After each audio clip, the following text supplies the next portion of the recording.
Blackmailing MLA को लेके खड़ा हो जाता है कि मैं राज्यसभा में वोट नहीं देने दूंगा। शैलजा को टिकट देना चाहता था, शैलजा जी को टिकट देना चाहता था हाई कमांड, इन्होंने एमएलए भेज दिए भारत भूषण बत्रा जैसे कि हम कांग्रेस को वोट नहीं करेंगे, हरा देंगे, दीपेंद्र को दो। और एक बात और मैं कह रहा हूँ, बहुत जरूरी सबसे इंपॉर्टेंट बात है, 8 साल के अंदर भूपेंद्र सिंह हुड्डा एक बार भी प्रधानमंत्री नरेंद्र मोदी के खिलाफ एक शब्द नहीं कहा।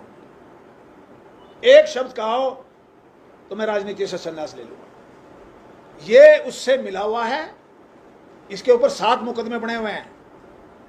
यह आज तक बचा हुआ है, जेल से बचा हुआ है, सिर्फ जेल से इसलिए बचा हुआ है क्योंकि मोदी साहब से मिला हुआ है और मोदी के खिलाफ एक शब्द नहीं बोलता।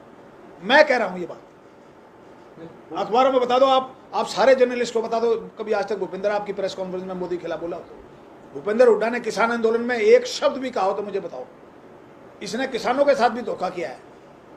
किसानों को इन्होंने, वहां जाते थे, इधर ये कहते कानून वापस ले लो, लेकिन इससे आगे बात कभी ये नहीं कहते थे मोदी ने ये कानून गलत लगाए हैं।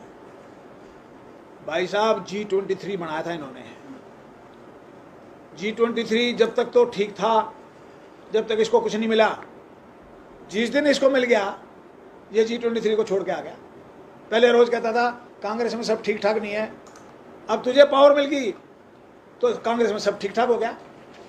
भाई साहब ये एक परिवार की पार्टी बन के रह गई है। ये कांग्रेस पार्टी 36 बिरादरी की पार्टी होती थी। जब हमने चुनाव लड़ा, हमें 36 बिरादरी ने वोट किया है। आज ये 36 बिरादरी की पार्टी नहीं होगी, आज ये एक बिरादरी की पार्टी हुई है। और देख लेना इनका क्या हशर होगा आने वाले टाइम में। लेकिन ये सच्चाई है कि इन्होंने ब्लैकमेलिंग करके दीपेंद्र को एमपी बना। नहीं, एक आदमी हारा हुआ है, कांग्रेस का तो असूल नहीं है हारे हुए आदमी को टिकट दें, मजबूरी में उसको टिकट दिया। देखो टाइम आएगा, सब सुनाई होगी। अब ये पदयात्रा शुरू हुई है, राहुल गांधी पूरे देश में पदयात्राएं करेगा और हम जाएंगे उनकी पदयात्रा में, और हम राहुल गांधी के भी कान खोलेंगे। एक तरफ तो भूपेंद्र हमें 5 स्टार होटल में बैठा के 2.5-3 घंटे हमें खाना खिला रहा है।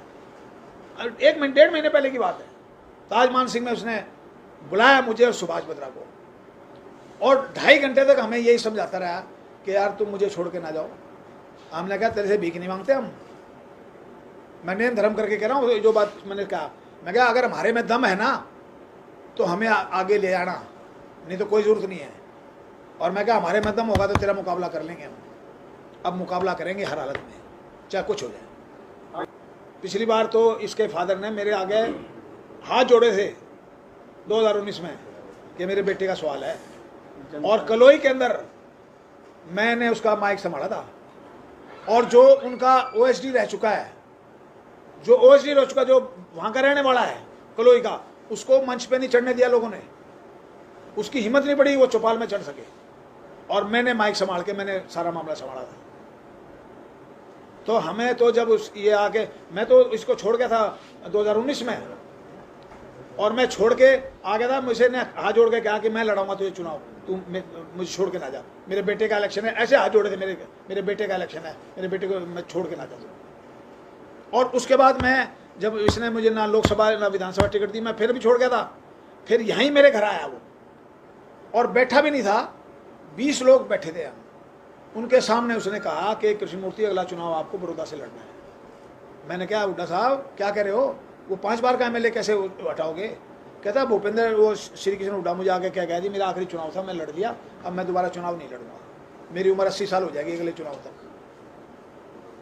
तो भाई साहब वो आदमी आपके सामने कहता मैंने कोई वादा खिलाफी नहीं की, वो तो 20 लोगों को मैं आपके सामने पेश कर दूंगा। और भूपेंद्र सिंह हुड्डा कहता ना मैंने वादा खिलाफी नहीं की, कलोई के मंदिर में जाके जल उठा के कहते कि मैंने वादा खिलाफी नहीं की। मैं कलोई का पवित्र मंदिर मानता हूँ, और जो कलोई की हमारी चौपाल है ना हुड्डा 24 की, वो चौपाल, उस चौपाल में आके वो अच्छा मेरे सामने बहस पे आ जाए। मैं बाप बेटा को चैलेंज करता हूँ कि वो मेरे से डिबेट करें, दोनों एक तरफ, मैं अकेला एक तरफ। अगर मैं उनको हरा दूंगा, अगर मैं उनसे हार जाऊंगा तो मैं राजनीति छोड़ के घर बैठ जाऊंगा, मैं नहीं बोलूंगा।